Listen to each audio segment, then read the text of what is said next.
Tô viajando, não paro a jornada, pois sei onde essa rota vai me levar. Tô viajando, sem nunca desistir, pois sei exatamente pra onde ela vai me conduzir.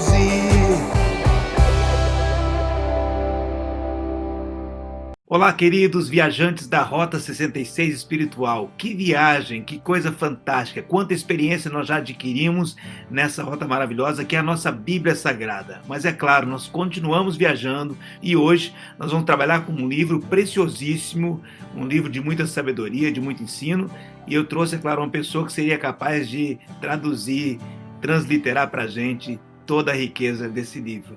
E a Bispa Cássia, que vem de Goiânia, a esposa do Bispo Carlos, que foi fantástico apresentando Gênesis, né? Seja bem-vindo, Bispa. Obrigada, Nildo, obrigada pelo convite, pela oportunidade, pelo livro que você escolheu, amei. Amém. Quando você me disse que a gente ia conversar sobre Eclesiastes, eu amei. E eu sei que não tem como a gente esgotar, né? É verdade. No tempo que a gente tem, assim, a gente foi ler, não tem lógica, é muita riqueza, muito ensino, mas também, né, quem escreveu tem coisa demais para contar para nós. É verdade, é verdade. E Bispo, interessante, né? Eu ouvi isso um dia, de que Salomão escreveu Cantares quando era muito jovem, muito romântico, né? Depois amadureceu, escreveu Provérbios, falando inclusive para, olha, atenta para isso, atenta para aquilo. E quando ele chega já ao final da sua vida, aí sim ele escreve Eclesiastes. É isso? Concorda comigo ou não é bem por aí? Pode ser. A gente não pode afirmar. Ele conta todas as suas reflexões, suas pesquisas, suas indagações, suas observações. Então é possível sim que tenha sido depois de tudo que ele aprontou. Exato. Exato. E alguns teólogos, enfim, estudiosos, eles duvidam às vezes. Eu acho que assim, porque tem uma questão também, eu presumo que tem essa questão da dúvida, se era de fato todos os fatos da vida dele, ou se ele estava usando o exemplo, ou se ele estava apresentando um material, como estudando a vida humana de uma forma geral, né? Eu acho que é por isso que tem essas dúvidas aí, né? Não, eu acredito que ele conta fatos da vida dele, da experiência dele, e conta coisas que ele observou. Quando ele fala dos servos, quando ele fala do pobre, do rico, do insensato e do sábio.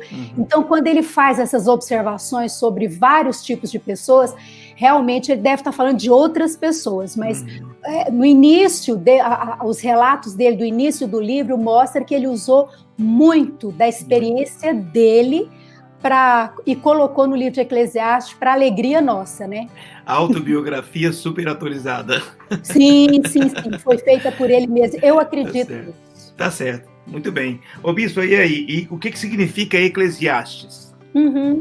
A palavra Eclesiastes, antes ela foi traduzida para o português, ela vem do hebraico que é Kohelet, né? E significa pregador ou orador de assembleia, entendeu? Então, provavelmente, Salomão convocou uma assembleia para ele ou ditar ou expressar as ideias do Eclesiastes, que era no hebraico Kohelet, que fala pregador ou orador, e depois foi traduzida para o grego e para o português como Eclesiastes. Que vem talvez aí do eclésia, essa questão do ajuntamento, eclésia, igreja, ajuntamento e tudo mais, né? Ajuntamento de pessoas, né? Para ouvir o que ele tinha para falar, né? Isso. Muito bem, muito bem. Qual que é o tema geral, né? Do que se trata de fato esse livro, para que as pessoas possam entender quando começa a ler, qual que é o tema ou geral ou principal, enfim. Sim. Bom, Eclesiastes fala da vida terrena. Tanto que você vê várias vezes em Eclesiastes, tudo é vaidade, né? Salomão fala de tudo que ele viu, de tudo que ele pensou, de tudo que ele desejou, inclusive ele começa falando, tudo que eu quis fazer, eu fiz. Tudo que eu imaginei, tudo que eu quis experimentar, eu experimentei. Então, Eclesiastes, ele fala disso, de como é a vida aqui na Terra. Debaixo do sol, né? Muita expressão, essa expressão usa muito. A vida terrena, tanto que os conflitos dele, quando ele vê, por exemplo, eu vi um príncipe a cavalo, eu vi um príncipe a pé e um servo a cavalo. Então ele fala das coisas, ele fala, eu vi gente que trabalhou muito e que não usufruiu do que trabalhou. Então ele mostra um lado terreno da vida. Se você vê Eclesiastes só do ponto de vista terreno, que é a ideia que ele passa, você fala, então não vale a pena nada, não vale a pena esforçar, não vale a pena acordar. Agora, Salomão viveu antes de Jesus. Quem trouxe sentido para essa vida, quem trouxe sentido de propósito, sentido de missão, de valer a pena viver para construir alguma coisa para a eternidade, foi Jesus. E Salomão viveu antes disso. Então, Salomão viu um lado da vida totalmente terreno, totalmente natural, totalmente, às vezes, injusto. Ele via as injustiças, ele via que não era quem corria mais que levava o prêmio, ele observava que o sábio salvou uma cidade, mas que terminou totalmente desconhecido. Porque era pobre, né? Então ele fala... que era pobre, mas sábio, né? Então ele trata desse tema, dessa vida, entendeu? Tanto que você vê que ele é um pouco... Às vezes a gente lê Eclesiastes, você vai ficando deprimido, angustiado. Depois no final termina tudo bem, tem um final feliz. Acho que a ideia é justamente esse, talvez esse choque de realidade, né, Bispo? Porque às vezes a gente vai trabalhando também tudo na vida, não é que alguns tornam a vida também tudo flores, né? E aí ele dá esse choque de realidade, né? Ele chega e fala assim, peraí, acorda pra vida, olha o que a vida é, né? Então a gente... Tá faltando, talvez, eu sempre brinco que Salomão ele vai falando tudo debaixo do sol, e que ele enxerga acima do sol, quando ele fala, nunca falte o óleo sobre a sua cabeça, aí pronto, colocou acima do sol aí, né? É verdade. Em alguns momentos, você vê Salomão, nas descobertas dele, ele descobre que sem Deus não vale a pena viver. Só que ainda é um Deus que está no céu. Ele não tinha o Espírito Santo dentro dele, né? Porque antes de Jesus o Espírito Santo não estava na terra. O Espírito Santo descia sobre as pessoas, atuava em momentos proféticos, mas o Espírito Santo não habitava dentro. Então, o senso de vazio que Salomão expressa era real. Apesar dele conhecer a Deus, dele falar que a única coisa que valia a pena nessa vida era conhecer a Deus e temer a Deus, ele não experimentou isso. Tanto que a gente vê Salomão, ele fala o seguinte, olha, tudo que eu quis, eu fiz.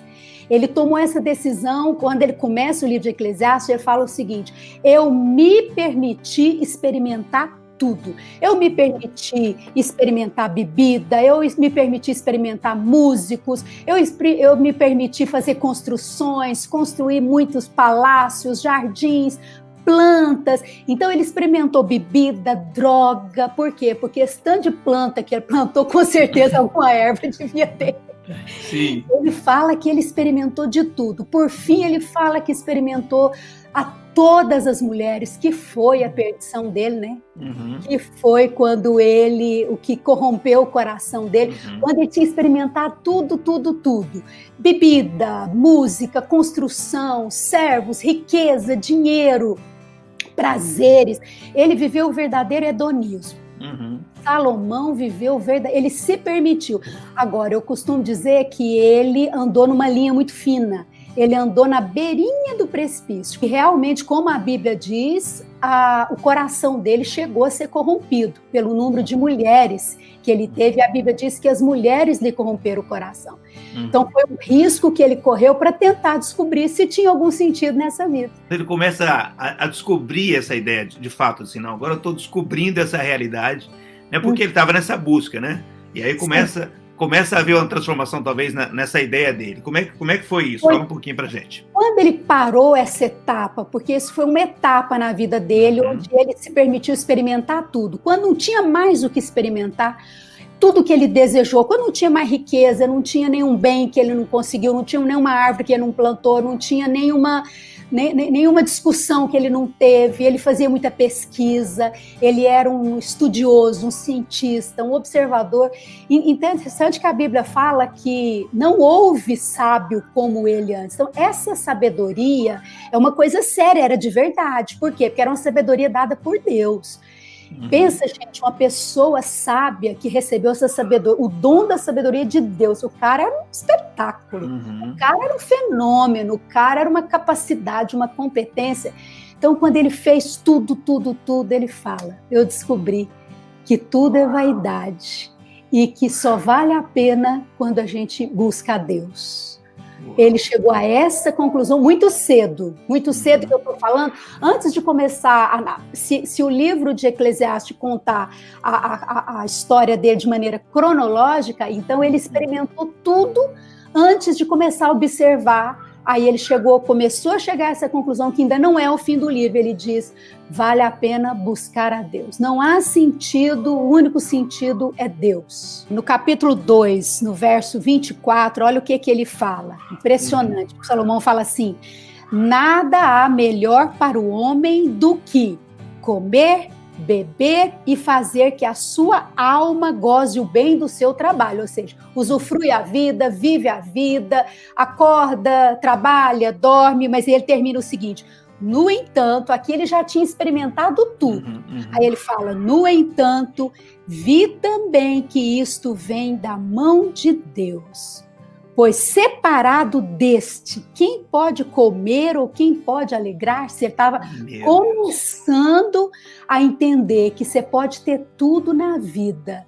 Se você não se voltar para Deus, não tem sentido. Por isso que ele fala, né? Ele fala que melhor ir na casa do luto do que na casa da festa, entendeu? Porque ele estava sentindo assim, ele falou: realmente, por que ele falou que é melhor ir na casa do luto? É uma coisa que a gente tem que pensar. Ué, quem vai querer ir num velório melhor do que ir num casamento ou no aniversário? Coisa louca. A primeira vez que você lê isso, você fala: peraí, não tem sentido. Tem sentido pelo seguinte: quando você vai na festa, o que a alegria que a festa faz com você? Te alegra, te anima, você celebra. Ou seja, não muda nada. Você volta para casa e dorme e não mudou nada, só se alegrou. Quando você vai na casa do luto, quando você enfrenta, você tem contato com o sofrimento, com a dor, com a perda, você para e reflete. Você para e pensa. Aí você cresce.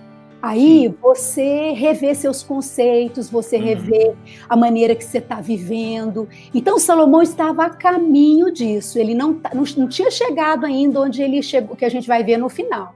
Mas ele estava a caminho disso. Ele falou: realmente, então é melhor ir na casa onde tem morte do que ir na casa onde tem festa. Por causa do momento que ele estava vivendo. Ele cansou de celebrar. Sim, acho que ele celebrou muito, mas ele entendeu também que a celebração muitas vezes é um anestésico para uma coisa que na verdade existe, né?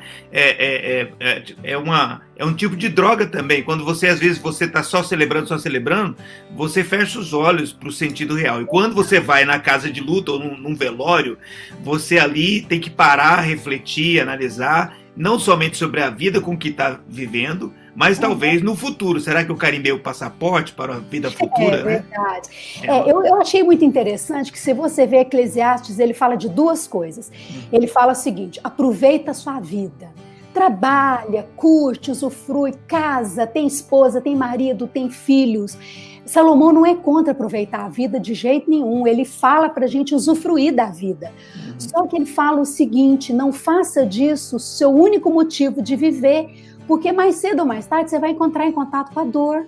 A dor existe, a perda existe, sabe? Inclusive para quem anda com Deus, isso é bom para a gente refletir hoje. Por exemplo, eu venho de uma família cristã, meu avô era crente, meus pais, então eu vim de um lar evangélico. E eu pensava que, enquanto eu era na minha infância, adolescência, juventude, que crente não sofria. Por quê? Porque eu andava com Deus, eu dava meu dízimo, dava meu oferta. Desde pequenininha, minha mãe me ensinou a ir lá na frente dar um envelope CAC, né? Na minha igreja, de entregar um envelope CAC. Então, eu fazia tudo bonitinho, casei bonitinho, estava na igreja, eu achava que não ia nada de ruim acontecer comigo. De repente, os problemas da vida, problema de enfermidade. Por exemplo, meu pai, um homem de Deus, pensa num homem santo, teve um câncer, aí você pira, aí você fala: peraí, mas a vida, a gente anda com Deus, a gente serve a Deus. Acho que Salomão começou a ficar meio que assim, sabe? Como a gente faz tudo certinho. Quando entra na unção de Jó, né? Mesmo quem faz tudo certinho tem que enfrentar a vida. Por isso que eu falo que Eclesiastes é um livro sobre a vida terrena. Nessa terra a gente sofre. Eu acho que é um livro meio que sem anestesias, né? Eu acho que talvez é isso, né? Meio sem anestesia, né? Então a pessoa tem que encarar, né? Ele é franco, direto, sem anestesia. Vamos resolver, vamos escancarar esse negócio, né? Vamos encarar. Tá certo. Ô, Bispa, vamos lá. Coloquei, depois de concluir que sem Deus nada faz sentido, então qual que é a próxima descoberta de Salomão? Diz aí pra gente, Bispa. Tá, olha Eclesiastes 3,15, fala uma coisa muito interessante. Fala assim, ó, o que já foi e o que há de ser também já foi, Deus fará renovar-se o que passou. O que Salomão entendeu? Salomão entendeu que o homem é finito. Apesar dele falar que Deus plantou a eternidade no coração do homem, o que significa que Deus plantou a eternidade no coração da gente? Que a gente acha que tudo vai durar eternamente. E vai mesmo. Porque é o seguinte, depois que você nasceu, meu filho, acabou, você é eterno. Nasceu, virou eterno. Ou para uma banda ou para outra, você vai ser eterno. Então, ele está certo. Sim. Só que o fato da gente ser eterno não significa que a gente controla tudo. Quem controla é Deus. E Salomão descobriu isso. Salomão falou, olha, eu sou temporário, você é temporário, eu posso trabalhar, eu posso estudar, eu posso escrever livro, eu posso ser feliz, eu posso passar luta, eu posso passar dificuldade, mas tudo passa. A vida passa, as pessoas passam, só Deus que não passa. A vida é temporária, as pessoas são temporárias, a dor é temporária, a alegria é temporária, nós somos temporários nessa vida e não temos o controle de nada. Então eu entendi que Salomão começou essa próxima descoberta dele é que nós não temos controle. O controle está na mão de Deus. Ele controla meu hoje, ele controla meu futuro. Nós podemos ter cuidado com as nossas escolhas. Salomão coloca muito isso, né? Que as nossas escolhas, elas vão nos conduzir para esse ou para aquele caminho. Mas é Deus, Deus é que é eterno, é Deus que nunca passa. Meu avô foi embora, eu fiquei, Deus estava com meu avô, agora eu estou aqui, Deus está comigo. Deus é eterno. A nossa vida é passageira. Inclusive, eu vi alguma coisa sobre essa questão da palavra vaidade, né? Que essa vaidade, ela tem a ver com um sopro, um sopro curto, acho que não sei se é Ravel, alguma coisa assim, mas enfim, o significado é esse sopro, ou seja, essa coisa rápida, essa coisa que passa mesmo, que não permanece, né? Muito interessante, muito interessante. Isso, Salomão entendeu isso, ele entendeu, e ele viu que a vida dele estava passando, com todo o poder que ele tinha, ele estava ficando velho. Entendeu? Ele viu, eu estou ficando velho, eu estou indo embora, estou chegando. Né? E no final, quando ele descreve a morte, a velhice é a coisa mais linda, né? Então, eu acho que essa questão de plantar a eternidade, eu acho que é muito interessante quando as pessoas conseguem também identificar que Deus plantou a eternidade para que a gente tivesse também uma insatisfação, né? Porque se a gente ficasse totalmente satisfeito aqui, né? Então a gente nunca vai querer partir daqui, né? Mas se ele plantou uma eternidade, a gente conseguir visualizar uma eternidade pós-partida daqui, né? A gente consegue se identificar com isso que Jesus trouxe para a gente, né? Que é a vida eterna, né? E é muito interessante, eu vou lembrar de uma coisa aqui, que talvez nem você não lembra, eu vou te chamar de você, porque não consigo te chamar de senhora. Obrigada. Nossa juventude toda aí. Isso, uma vez você pregou numa celebração, eu não vou me lembrar exatamente o tema aqui, mas era alguma coisa como para os passos para o recomeço, acho que foi isso que você pregou. E aí, eu lembro que uma das coisas que você colocou, era ter visão, e uma delas era não ficar celebrando somente as coisas do passado, né? Por quê? Porque já passaram, você tem que trabalhar com aquilo que é novo. Salomão vai além, ele fala assim, se aproveita bem o que é novo também, mas se prepara que isso também passa, e vamos para frente. Você tem que ir trabalhando e aproveitando o que você está vivendo, mas não se prender a nada disso, não é isso? Isso, tanto que ele fala, o que já foi, vai ser, o que vai ser, vai deixar de ser. Aí é quando ele fala, né, que só Deus é eterno, tudo é transitório. Tudo é transitório, tudo passa. E as coisas vão se repetindo, né? As histórias vão se repetindo. Pois é, quando você conversa sobre a história de seus avós, dos seus antepassados, a gente vê o tanto que na nossa vida hoje acontece coisas que acontecia com eles. Porque o ser humano, a essência do ser humano é a mesma. Mudam talvez as circunstâncias, muda a realidade, mas os acontecimentos vêm e vão, é uma roda viva. É, né? muito interessante. É uma espiral. Às vezes a gente é saudosista, né? A gente fala assim, por exemplo, nossa, esse louvor tinha tanta unção, né? A gente ouve um louvor assim, tipo, a gente ouve assim, a aliança dos... A gente fala, tinha tanta unção, mas nada mais é do que, de fato, um saudosismo. Por quê? Quem está vivendo hoje os louvores de agora, daqui a uns anos talvez vão estar nesse saudosismo. Nossa, mas aqueles louvores lá de 2020 eram tão bons, né? Mas é saudosismo porque passou, vai se renovando, as coisas vão, né? Vão voltando. Tem um versículo aqui que ele fala o seguinte, eu não sei nem se eu marquei, que ele fala uma coisa muito interessante, ele fala, nunca digas, foram os tempos passados melhores do que os tempos de hoje, Nossa. Porque isso não provém da sabedoria. Isso acontece demais. Tem gente presa no passado, presa no louvor de 30, 40 anos atrás. Eu vou te falar uma coisa que é segredo, você não conta pra ninguém, não. Eu não gosto de passado. O meu marido até pega no meu pé, fala, bem, mas não tem lógica. Eu falo, não gosto. O dia de ontem passou. Eu gosto é de hoje, tô doida para chegar amanhã. Né? Eu tenho até que cuidar para não viver a ansiedade. Mas tem gente, Nildo, que é preso. E Salomão viu isso. Salomão fala, não digas foram os tempos passados melhores do que os de hoje. Porque os tempos passados não vão voltar. Isso é muito deprimente, isso é depressão. Viver o passado é depressão e viver o futuro é ansiedade. A gente tem que usufruir do que está acontecendo hoje, que é a coisa mais difícil nos dias de hoje, né? Mas existem pessoas viciadas e a gente fica viciado no passado por dois motivos. Ou porque foi bom demais ou porque foi ruim demais.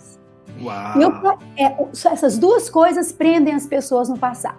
Então é aquele, né, que está preso no louvor lá da 72, que foi bom demais, mas hoje está melhor. E tem aqueles, quando meu pai me deixou, quando minha mãe me largou. Meu Deus, nós temos que romper com o passado, entendeu?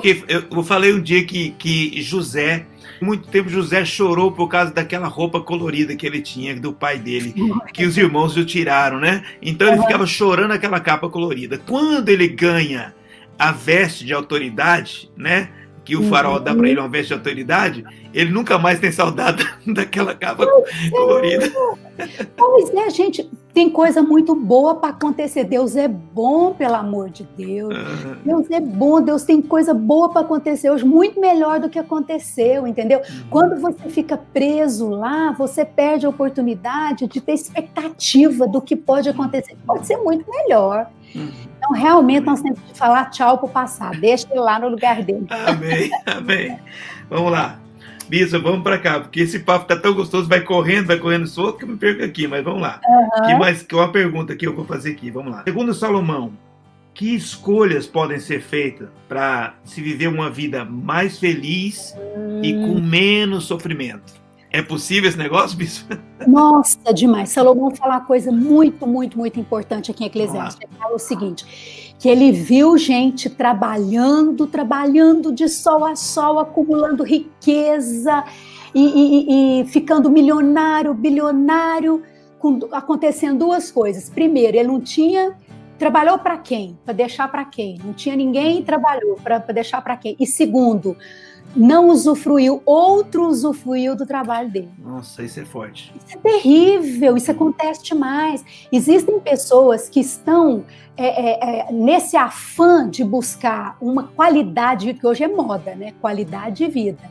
Agora, tem gente que busca qualidade de vida acabando com a vida dele, não usufrui da família, não usufrui, ele ganha e não usufrui.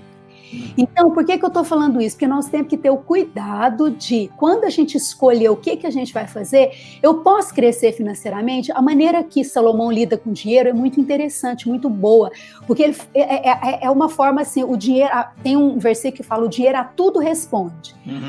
Então é bom você ter, porque o dinheiro te dá abre portas, ele te dá liberdade para você adquirir, ter o que você quiser, mas o dinheiro muitas vezes tira o sossego, o usufruto da pessoa. Uhum. Então nós temos que ter cuidado para não gastar a vida trabalhando e não usufruir. Trabalha de dia, usufrui no fim do dia e à noite, usufrui a família, usufrui os amigos, usufrui da igreja, usufrui da sua salvação, usufrui da... Sabe, tem gente que... E nós não precisamos de muito. Nessa pandemia, eu não sei se você pôde observar, a gente ter que ficar mais quieto. Então, você não quer mais comprar roupa, né? Muito interessante isso. Para que eu vou ficar comprando tanta roupa? Para que eu vou ficar comprando tanto sapato? Para que eu vou ficar viajando? Eu acho que essa pandemia trouxe a gente para essa reflexão. A gente ficou mais com a família. É tão bom, né? Ficar junto. A gente fala, gente, é tão bom fazer uma comida em casa, porque você não pode ficar indo para restaurante. Comemorar um aniversário em casa, porque o restaurante estava fechado. Então, essa escolha, Nilda, é muito importante. Antes que o tempo passe, porque eu vou te falar, eu tinha 20 anos, pouco tempo atrás. Passou. Não vou falar quanto que eu tenho agora, é óbvio, né? Mas passou. Então, se você não curtir hoje, não usufruir hoje, e Salomão fala isso, porque hoje às vezes a gente está tão atrás de resultado, correndo tanto, eu tenho que fazer. E o que Jesus fazia? Jesus pegava os discípulos, ia lá para um canto e falava, gente, vamos ficar quietos e vamos dar uma volta, vamos conversar, vamos refletir. Hoje em dia, você não gasta tempo conversando, porque não dá tempo, você tem que fazer, e a vida passa, e Salomão fala, não é por aí, e eu acredito que realmente não é por aí. Bispa, muito interessante. Bom, eu posso dizer, porque o homem não tem problema nenhum com isso, né? Eu tinha uma amiga, inclusive, que quando ela ia completar 40, ela disse, eu vou dormir a noite, o dia inteiro, só vou acordar depois que passar essa data. Engraçado, que ela ia acordar com 41 dias já, então ela não entendeu isso, né? Mas disse, interessante, nessa gravação que nós estamos fazendo, eu estou completando nessa semana meio século de vida. E eu falo tranquilo assim, meio século de vida, né? Por quê? Porque fazer 50, eu acho que é uma dádiva de Deus, acho que é bacana demais, né? Mas uma coisa eu posso dizer, eu acho que é isso mesmo, a gente tem que viver, não adianta você falar que está completando 50, ou 60, ou 70, se você não viveu a sua vida, né? E uma coisa que a gente chega aqui, principalmente nos Estados Unidos, com relação a brasileiros, muitos deles, é assim, eu conheço muitos brasileiros aqui, que eles estão aqui, às vezes eles moram mal, eles não têm um bom apartamento, eles moram apertadinho, né? Eles trabalham bastante, eles gastam muito o dia deles trabalhando mesmo, e eles enviam dinheiro para o Brasil. E compraram lá, um já comprou um sítio, o outro comprou já uns apartamentos, não sei o quê, mas eles continuam aqui. E já estão aí com 50, 60, vivendo essa vida. E aqui não usufrui nada, não sai para comer às vezes, não vai num restaurante, entende? E aí o que eu vejo? Eu olho para isso e falo justamente isso. Essas pessoas esqueceram de viver. Elas moram na América, mas elas não vivem na América. Elas estão vivendo em outro lugar, em outro planeta, porque elas não vivem no Brasil também. Então elas vivem em outro planeta e não usufruem nada dessa vida, né? Não, e se não tiver uma intercorrência no meio do caminho, uma enfermidade, Exato. Uma morte, que aí você fala, para que eu fiz tudo isso? É o que Salomão fala. Salomão, quando ele fala dessa questão olha, ele fala o seguinte, até anotei, melhor ter pouco e poder usufruir do que ter muito em atribulações. Entendeu? Então tem gente que quer acumular. Para quê? Eu assisti um filme certa vez de um grande milionário inglês e ele tinha um funcionário top que ele convidou para ser sócio dele. O funcionário entrou na sala dele, viu um quadro famosíssimo lá de pendurado na sala dele, lindíssimo. Aí o funcionário olhou para ele e falou assim, nossa, esse quadro é famoso, você tem ele aqui na sua sala? Ele falou, não, isso é réplica, porque o original está dentro do cofre. Aí o funcionário falou assim, uai, e quando que você vê o original e admira e contempla ele? Ele falou, não, nunca, no cofre. O cara tinha um quadro milionário, maravilhoso, guardado no cofre por anos e ele contemplava uma réplica. Aí o funcionário dele falou assim, uai, então não quero ser seu sócio, não quero, porque eu não quero essa vida sua. O cara, dinheiro, dinheiro, dinheiro, comprava e não podia nem admirar um quadro caríssimo que ele tinha comprado, porque tinha a réplica, porque o original tinha que ficar no cofre. Bom, Salomão, ele trabalha uma coisa muito interessante sobre essa questão de... Ele fala quando a gente entra na presença de Deus, né? Sim. E quando entra na presença dos homens também. E ele fala sobre como a gente deve agir, o que falar, o que dizer. Bispo, fala um pouquinho disso, que eu acho que isso é um tema muito interessante. Ó, deixa eu te falar uma coisa. As nossas palavras, elas nos comprometem. Uhum.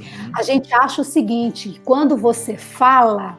nada acontece, só que Salomão descobriu isso. Salomão falou assim, cuidado quando você proferir qualquer palavra diante de Deus e diante dos homens, porque a física quântica, longe de entender de física quântica, mas o básico a gente sabe, ela vem nos ensinando sobre o ambiente, quando a gente fala, as partículas são transmitidas. Então, a nossa palavra, ela leva uma energia que influencia o ambiente e influencia o outro, certo? Então, nós temos que ter muito cuidado com aquilo que a gente fala, porque o que a gente fala produz efeitos.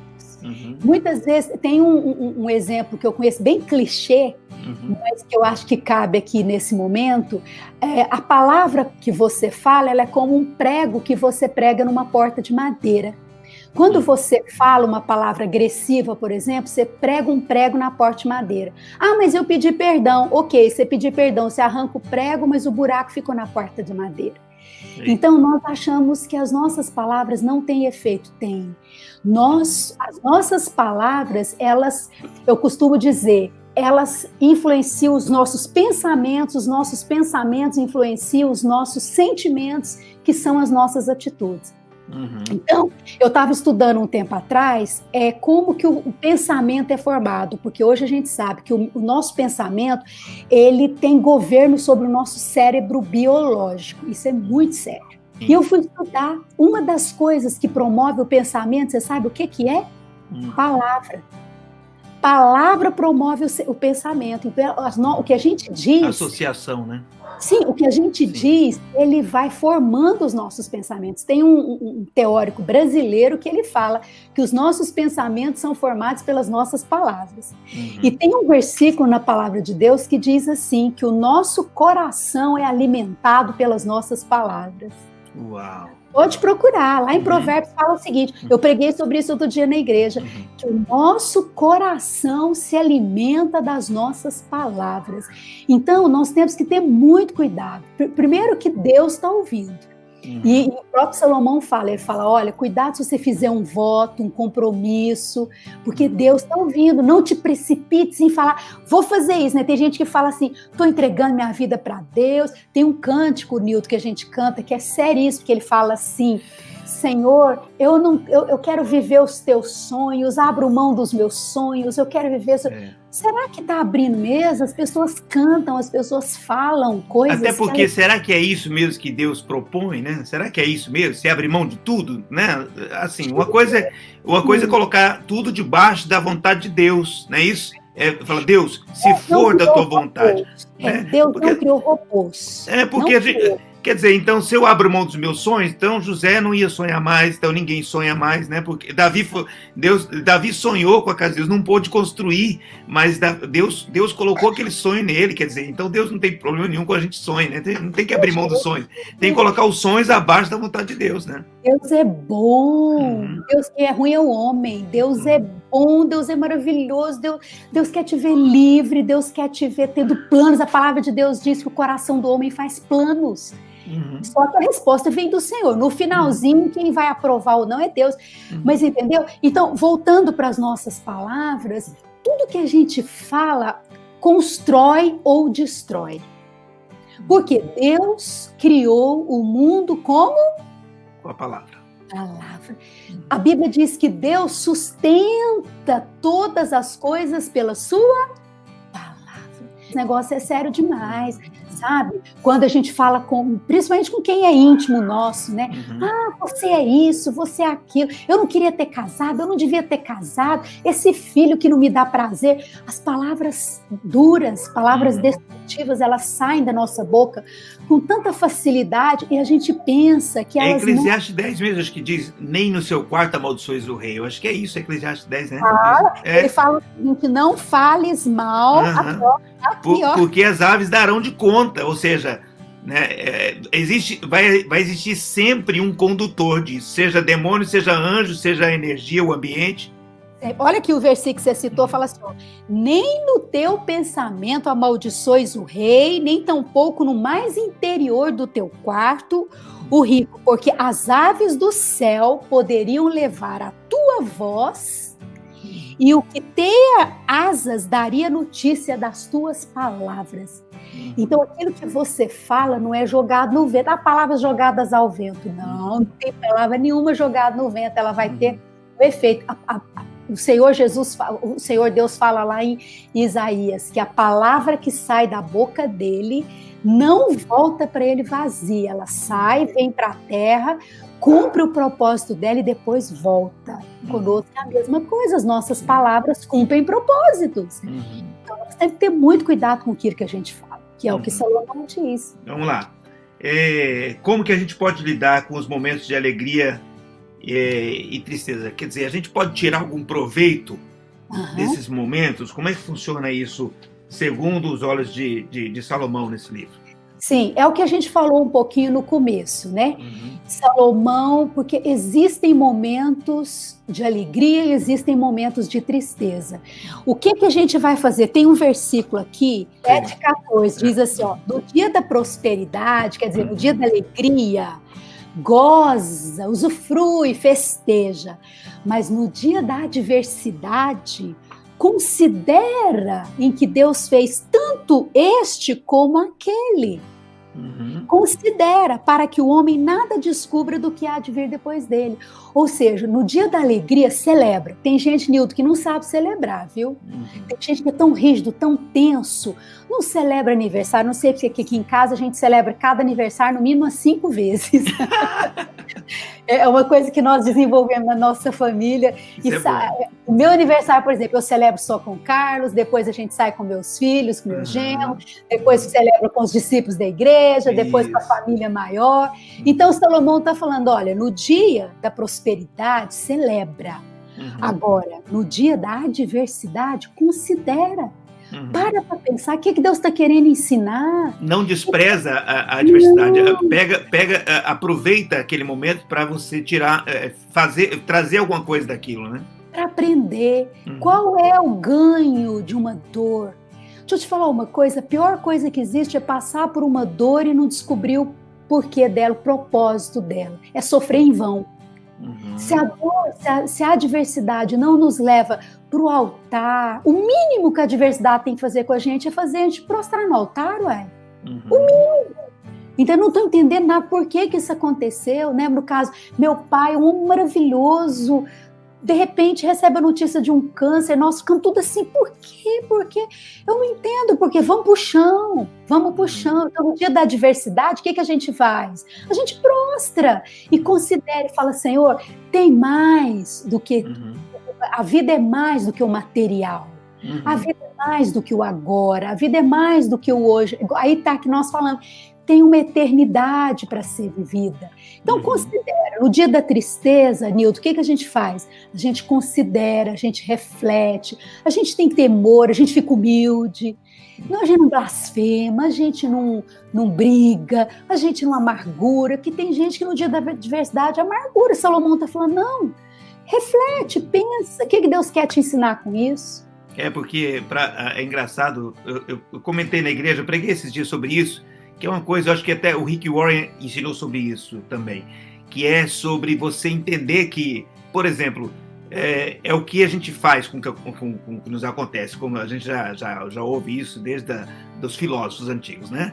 Mas, acho que é Epítero que fez lá atrás, mas o que acontece é o seguinte, quando você pega uma receita, né? Alguém pega lá farinha, pega ovo, pega fermento, e esses elementos separadamente, alguns deles são muito terríveis para você ingerir, você não conseguiria. Eu vou colocar um fermento na boca, eu acho horrível, né? Mas quando você junta tudo aquilo, você produz algo a partir daquilo. Ou seja, tantas coisas boas ou ruins, quando você junta, você pode produzir alguma coisa a partir daquilo. Tem gente que faz um bolo horrível com aquelas coisas que ele tem na mão. E tem gente que faz um bolo maravilhoso com as mesmas coisas, com o mesmo material, né? E aí, o mesmo ingrediente. Talvez é isso, né, que a gente tem que entender, que a gente tem que enfrentar a vida, encarar a vida e fazer com aquilo que a gente recebe, tornar aquilo a melhor coisa que a gente pode tornar para a nossa vida, porque, aliás, é a nossa vida, e importa muito, é a nossa vida, e a gente tem que se preocupar com ela, não é isso? Exatamente. Então vamos aproveitar, né? Vamos aprender. Igual Moisés, a oração que Moisés fez lá no Salmo 90, coisa maravilhosa. Moisés fala que é um dos lemas da minha vida. Senhor, ensina-me a contar os meus dias. Essa expressão contar os dias fala de viver cada dia, considerar cada dia de forma que eu me torne mais sábio, que eu aprenda, que eu cresça. Entendeu? Eu costumo dizer que gente que não sofre é fraco, porque o sofrimento nos torna fortes. Gente que é poupado, gente que é mimado, ele é frágil, ele é fraco, ele não sabe, não dá conta de nada. Agora, você viu que a gente que sofre, e o danado é resistente, gosta a casca. Isso é maravilhoso, uma pessoa que sai do outro lado vitoriosa, porque sofreu muito. Tem gente que sofre pouco, Nilton. Acho que eu vou ter que marcar outro contigo, que tá muito bom isso aqui. Olha, no capítulo 8, no verso 11, olha o que fala. Eu vou te mostrar um versículo, olha que coisa, você já deve conhecer, né? Diz assim: visto como não se executa logo a sentença sobre a má obra, o coração dos filhos dos homens está inteiramente disposto a praticar o mal. Olha, a Bíblia fala que Deus não executa logo, rapidamente, o juízo sobre a má obra, sobre a maldade, sobre a corrupção. Agora, o fato de ele não executar logo não quer dizer que ele não vai executar. Eu já tive crise, viu? E pensava assim: Deus, mas o fulano só apronta, por que o senhor não mata ele? Leve ele logo, tire ele dessa terra. Perdão, viu? Mas essa é a minha parte carnal. Eu já pensei, eu falei, por que gente ruim não morre? Aí eu entendi uma coisa. Porque Deus não é igual a mim, Deus é bom, misericordioso. Sabe o que eu acho? Isso é opinião minha, não está escrito em livro nenhum.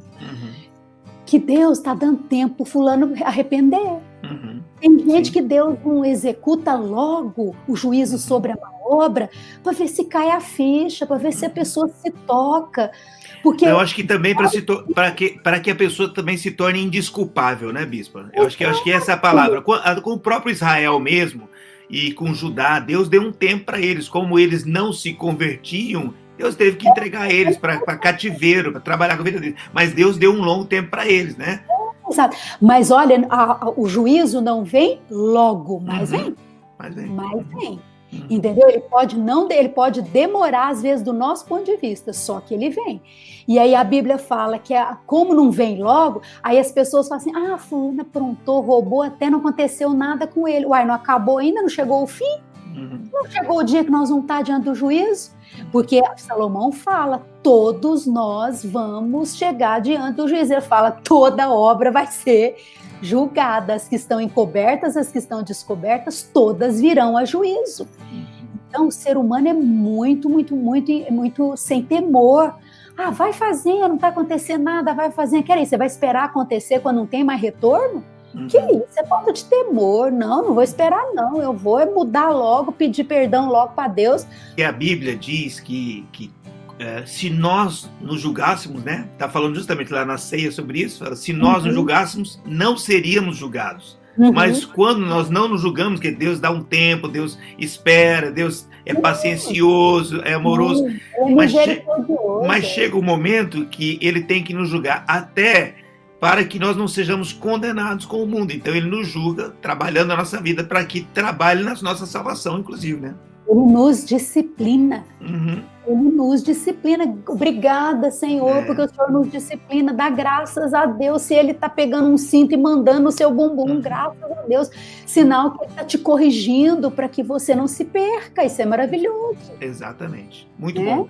Ô, Bispo, deixa eu entrar agora. É interessante, esse livro ele fala tanto, e com certeza ele teria que ter uma palavra que a gente usa para casamento também. Você lembra aí de uma palavra para casamento ou não? Claro, é bem melhor serem dois do que um. Você nunca pegou isso num casamento, né? Isso é maravilhoso, né? Porque fala ali, de fato, que a gente precisa andar junto, porque como é engraçado isso, né? Porque a gente tem tanta qualidade, tanta coisa, mas quando a gente encontra uma pessoa que soma com a gente entende o quanto a gente pode mais e o quanto Deus nos ajuda nisso, né? Quer dizer, Adão tinha tanta coisa, mas quando Deus sentiu essa solidão dele e tudo mais e trabalhou para vir Eva, era para ele entender que, de fato, é muito melhor quando a gente está em dois, porque, de fato, a gente consegue ir mais longe, né? Às vezes só a gente vai até mais rápido, mas a dois a gente vai mais longe, não é isso? Isso. Salomão fala isso, logo a seguir ele faz uma observação de alguém que ganhou muito dinheiro, trabalhou, tinha uma fortuna enorme, mas não tinha nem filho, nem irmão. Logo em seguida ele fala, é bem melhor serem dois do que um. O que Salomão está dizendo? Ele está falando da importância da gente não ser sozinho. É uma palavra para casamento, mas é uma palavra também para todos os relacionamentos. Família, por exemplo, amigos, irmãos de igreja, por exemplo. E hoje, com esse mundo virtual, com a internet, as pessoas estão se isolando e tendo relacionamentos virtuais. Gente, o relacionamento virtual não te passa aquela energia que o presencial te passa. Sim. Por exemplo, nós estamos vendo isso, agora nós estamos começando a voltar aos nossos cultos presenciais. A diferença que é receber um culto pela internet, você recebe a mesma palavra, e um culto quando você está presente lá junto com as pessoas. Salomão fala isso, Salomão fala que é bem melhor você dois do que um. Por quê? Porque se um cair, o outro levanta. Se um tiver com frio, o outro aquece. Se dois trabalham, junta a renda dos dois, tem um ganho maior. Então ele está falando de um monte de possibilidades, né? De possibilidades, e tanto que é melhor, entendeu? A gente tá com alguém. Porque hoje, se a gente não tomar cuidado, a gente fica sozinho em casa, só no computador. Isso é um perigo. É importante tanto a gente ter o nosso cônjuge, né? Por exemplo, eu nunca quis ficar solteira na vida, nunca. Mas tem gente que quer, não tem problema. A pessoa, Jesus diz que alguns se fazem eunucos, né? Mas ficar solteiro não significa ficar sozinho. Sim. Pode ter amigos, irmãos. Por quê? Porque é tão bom, o outro me acrescenta tanto, né? O outro me alimenta, a presença do outro, esse relacionamento horizontal é tão importante, e Salomão fala sobre isso. E eu acho, Bispo, que até quando se fala, por exemplo, quando se fala é melhor serem dois, é muito bom quando a gente traz para o casamento, porque o casamento fala de dois, né? E porque eu acho que a questão, quando a gente fala de fato de se unir, é bom serem 10, 20, né, às vezes, porque às vezes tem gente também que faz uma amizade e o outro fez 3, 4 amizades, né, e essa que só fez uma, fica cobrando da outra, inclusive... Monopoliza, né? Fica, inclusive, incomodando, porque a outra não consegue se relacionar com mais gente, porque ela colocou toda a expectativa dela naquela amizade ali, não fica uma só, né, então até é melhor ser mais do que dois. O único relacionamento que tem exclusividade é marido e mulher. Sim, exato. Os relacionamentos não têm exclusividade. Você pode ter um amigo, 2 amigos, 3 amigos. Você não tem 20 amigos íntimos, que não é possível. Também você não pode ficar só com um, porque é uma sobrecarga muito grande para aquela pessoa, né? Agora, quando é no casamento, aí é exclusivo, entendeu? Por exemplo, o meu melhor amigo é meu marido. E eu sou a melhor amiga do meu marido. Nunca que ele vai ter outra melhor amiga ou amigo além de mim. Por quê? Porque não, ele é meu melhor amigo. É isso que se espera. Os outros são amigos, mas nunca no nível de intimidade que, no caso, um marido e uma mulher têm, né? Sim, exato. Deveria ter, né? Sim. Amém. Ô Bispo, vamos caminhando para o final aqui. Deixa eu colocar alguma coisa, porque Salomão, acho que ele trata algumas coisas também sobre essa questão da faixa etária. Fala da juventude, fala da velhice, né? Então ele tem algo sempre para falar, né? E eu gostaria que você comentasse um pouquinho sobre isso também, sobre o jovem, sobre o velho, o que ele ensina. Bom, aqui, do meu ponto de vista, nós chegamos na melhor parte. Muito bem. Por quê? Porque como que ele descreve a juventude? Ele fala o seguinte, que a juventude é para ser vivida. 11:9, coisa maravilhosa. Olha o que ele fala. Alegra-te, jovem, na sua juventude.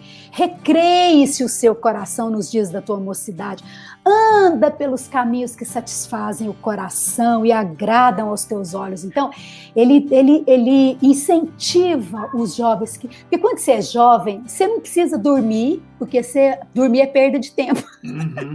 Para mim, até pouco tempo atrás, dormir era perda de tempo, porque eu queria aproveitar, acordar cedo, dormir tarde, para usufruir da vida. A juventude é isso, a juventude tem essa força, tem essa disposição. A minha filha, se deixar, ela passa a noite acordada mesmo, né? Literalmente.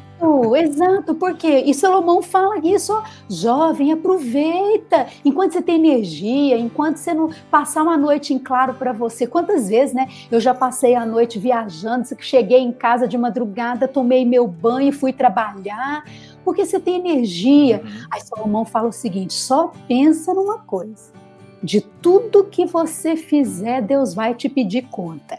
Então tem gente que fala, por exemplo, eu vou aproveitar minha juventude, depois eu vou buscar a Deus. Não tem nada a ver. A juventude que se aproveita com Deus. Eu fui criada em igreja evangélica, então assim, graças a Deus eu nunca tive curiosidade de ir para o mundo. Deus me guardou, foi Deus que foi bom comigo. Então, sempre vivi na igreja. Minha infância, minha adolescência, minha juventude, eu tinha meus amigos, os acampamentos, né? A gente ia fazer serenata de noite nos acampamentos. Eu sou dessa época, sabe? Eu vim da igreja, de uma igreja tradicional, antes de ser... Muito bom, muito bom. Eu passei por isso também, da gente sair dos cultos e ir fazer brincadeiras, ia para casa de um dos irmãos fazer brincadeiras. Exato. Então, isso é diversão, entendeu? Os jovens precisam entender que a diversão, ela não precisa de você encher a cara, de você viver imoral. Por quê? Porque o que Salomão está mostrando aqui sobre a juventude é que você pode viver, ser alegre, usufruir dentro dos princípios de Deus, porque um dia eu vou chegar diante de Deus e ele vai falar, como é que você viveu a sua juventude? Como é que você viveu a força que eu te dei, a inteligência que eu te dei? Nós vamos chegar diante dele e nós vamos ter que dar satisfação. Então ele fala isso, só que logo em seguida ele fala o seguinte, lembra-te do teu Criador antes que aconteça o seguinte. Aí, ele inicia o outro capítulo, né, falando isso, né? Aí ele começa a falar da velhice e eu achei o espetáculo. Então eu posso falar, descrever o que ele fala da velhice? Por favor. Ele foi tão poeta para falar da velhice, eu não sei porque agora eu passei dos 50, tô lá na frente, viu? Então eu tô entendendo. E o bom é que não parece, Bispo, o bom é que não parece. E não vou contar nunca. Nunca. Eu não vou produzir prova contra mim. Mas olha o que ele fala da velhice, porque ela chega, a juventude passa. Antes que venham os maus dias. Ele fala, aí você pode falar, não, mas a gente não precisa ser, nos dias, a velhice não precisa ser má. Não precisa, por isso que a gente cuida, faz prevenção, faz exercício, alimenta bem. Agora, por mais que você cuide, não é a mesma coisa mais. Aí olha como que eles descrevem. Não tenho neles prazer, antes que escureça o sol, a luz, o esplendor da tua vida. Por quê? Porque você já não enxerga mais aqui, eu tô de óculos. Eu preciso de óculos, já tá escuro, eu não consigo ver tudo mais. Aí ele diz, e tornem a vir as nuvens depois do aguaceiro, no dia em que tremerem os guardas da tua casa, teus braços. Então você já não tem mais aquela habilidade, você vai fazer uma coisa, pega um copo, você tá tremendo, vai chegar. Aí ele fala, e se curvarem os homens outroras fortes, tuas pernas, antes você subia escada, descia escada, trocava uma lâmpada, agora você sobe devagar, né? Moro numa casa que tem escada, né? Tem 2 pisos, e eu tava subindo o degrau e meu filho estava em casa, e ele falou, mãe, tá tudo bem? Aí eu falei, por quê? Não, porque você tá subindo a escada assim mais tranquila, mas antes você subia pá, agora. Aí eu comecei a pensar, eu falei, gente, é verdade. Por que antes eu subia correndo, descia correndo, e tô começando a andar um pouco mais leve? Você entendeu? É o tempo, Nildo, o tempo chega, e Salomão fala isso, né? E cessarem os teus moedores da boca por já serem poucos. Na época de Salomão não tinha os dentistas que a gente tem hoje, né? Então hoje, graças a Deus, nós vamos para o céu com dente bonitinho, graças a Deus. Mas naquela época era sinal de velhice, os dentes caíam, os teus lábios, quais portas da rua, se fecharem. Você já não fala alto mais, a pessoa começa a falar mais devagar, mais compassado, né? Isso é lá para os 90, 100 anos, viu, Nilton? Se Deus quiser, né? No dia em que não puderes falar em alta voz, olha o que ele fala. Te levantares a voz das aves, ou seja, antes você dormia até 9 horas, porque você, né? Eu quero dormir. Aí quando vai ficando velho, você perde o sono, de madrugada, acorda com as galinhas, essa coisa assim, né? E aí ele fala, e todas as harmonias, filhas da música, te diminuírem, você já começa a ficar surdo, você já não vai escutando mais, como também temeres o que é alto, você já não sobe mais, te espantares do caminho e te embranqueceres como floresce amendoeiro, o cabelinho branco. Eu sou loira, não sou que eu sou... Mas o cabelo da gente vai ficando branco, faz parte. O gafanhoto te for um peso, porque vais à casa eterna. E os pranteadores andem rondando pela praça. Nildo, todos nós vamos chegar. Tomara que cheguemos, né? O meu pai falava muito assim, eu falava, você não quer ficar velho? Você tá achando ruim ficar velho? Só se você morrer cedo, então. Porque se ninguém morrer jovem, nós vamos ficar velho. Gente, todos vamos chegar lá. E aí ele termina, antes que se rompa o fio de prata e se despedace o copo de ouro. O que é o fio de prata? A vida. Acabou. Cessou. Passou para Salomão, passou para Davi, o pai de Salomão, passou para todos, vai passar para mim, vai passar para você. O fio, se Jesus não voltar, o fio de prata vai se romper. Esse é o caminho de todos nós. Aí antes do fio de prata dele se romper, antes da taça de ouro se quebrar, que a gente sabe que a taça de ouro quebrar é uma coisa absurda, né, gente? Não quebra, mas é a vida, a morte é uma taça de ouro que se quebra. Aí ele diz, então pensa o seguinte, a conclusão que eu chego é a seguinte, busca a Deus e teme a Deus, porque tudo que você viver nessa vida aqui é vaidade, vaidade de vaidade, vai passar. E o meu temor, Nildo, é que muita gente não descubra isso, que muita gente, o fio de prata se rompa sem ela entender que sem Deus nós não somos nada, nós não temos nada para fazer. Deus é a nossa, Jesus é a nossa vida.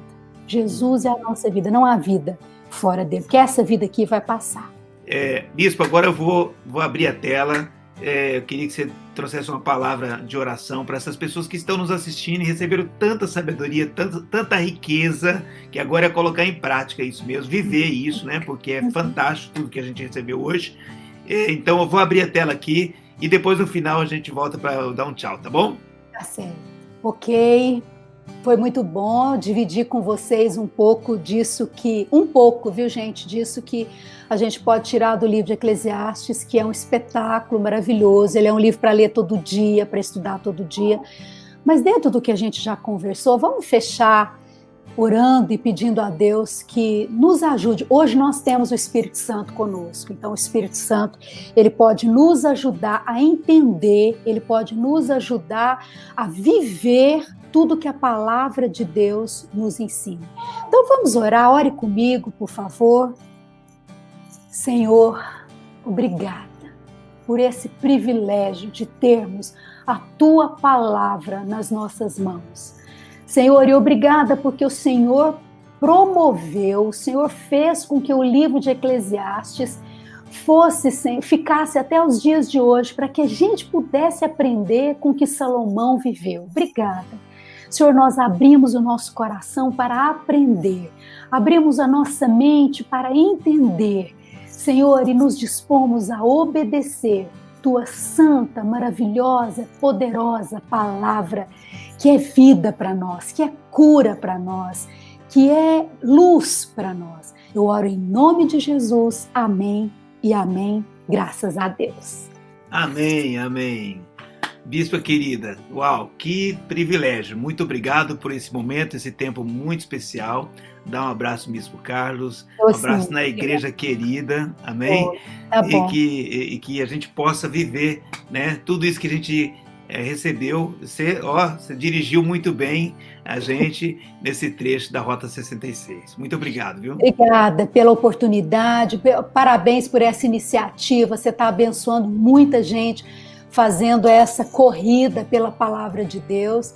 Que Deus te abençoe, abençoe sua casa, abençoe sua família. E obrigada pelo convite, me senti honrada. Beijo no seu coração, que Deus te abençoe e abençoe todos vocês. Amém. Deus abençoe. Tchau, com Deus.